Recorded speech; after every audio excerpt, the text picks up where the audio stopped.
നമ്മൾ പണ്ടൊക്കെ യാത്ര ചെയ്യുമ്പം സീറ്റ് പിടിക്കുകയെന്ന് പറയും. ചെറിയ കസേരകൾ അല്ലെങ്കിൽ നമ്മുടെ ബസ്സിൻ്റെ സീറ്റ്. അപ്പോൾ അതിനകത്ത് സാറിന് എന്താണ് ചെയ്യാറ്? എന്തെങ്കിലും സാധനങ്ങളൊക്കെ എടുത്ത് വെക്കുകയാണ്, അതായത് സീറ്റിൽ എന്തെങ്കിലും സാധനങ്ങളൊക്കെ എടുത്ത് വെക്കും. സാധാരണ ഇത് നമുക്ക് അങ്ങനെ ബസ്സിൻ്റെ സീറ്റുകളോ അല്ലെങ്കിൽ അങ്ങനെയുള്ള സംഭവത്തിൽ ഞാനിത് കണ്ടില്ല. എന്തായാലും ഈ എയർപോർട്ടിൽ വന്നപ്പോൾ ഞാൻ അതും കണ്ടു. എന്താ നിങ്ങളെ കാണിച്ചു തരട്ടെ. എൻ്റെ ഈ ഇപ്പുറം ഇരിക്കുന്ന 2, 4, 5 സീറ്റും ഇതാ ഇരിക്കുന്ന ലെവലുണ്ട്. ഓരോ സീറ്റും സീറ്റ് പിടിച്ച് വെച്ചേക്കാണ്. അതുപോലെ തന്നെ അവിടങ്ങളിലൊക്കെ എല്ലാ സീറ്റിലും അത് വേറെ ആരുമല്ല, നമ്മുടെ അയ്യപ്പന്മാർ തന്നെയാണ്. അയ്യപ്പൻ സ്വാമിമാരാണ് ചെയ്യുന്നത്. ഈ പറഞ്ഞ പോലെ അവർക്ക് എയർപോർട്ടെന്നോ അല്ലെങ്കിൽ അങ്ങനെ എന്നോ ഒന്നൊരു വ്യത്യാസമൊന്നുമില്ല.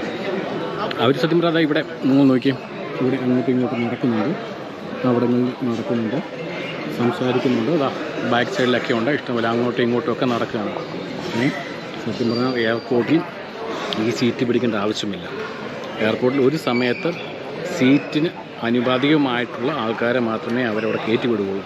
അതിനനുസരിച്ചുള്ള സീറ്റിംഗ് കപ്പാസിറ്റിയാണ് ഓരോ ഗേറ്റിൻ്റെ അവിടെയും ഇവർ ഉണ്ടാക്കി വെച്ചേക്കുന്നത്. പക്ഷേ നമ്മുടെ ഈ ആൾക്കാർക്ക് എനിക്ക് തോന്നുന്നു ഇത് ഇപ്പം ഞാൻ ഹൈദരാബാദിലേക്കാണല്ലോ പോകുന്നത്. അപ്പം ആന്ധ്രയിൽ നിന്നുള്ളവരോ ഹൈദരാബാദിൽ നിന്നുള്ള ആൾക്കാരായിരിക്കും, അവർക്കിതറിയില്ല.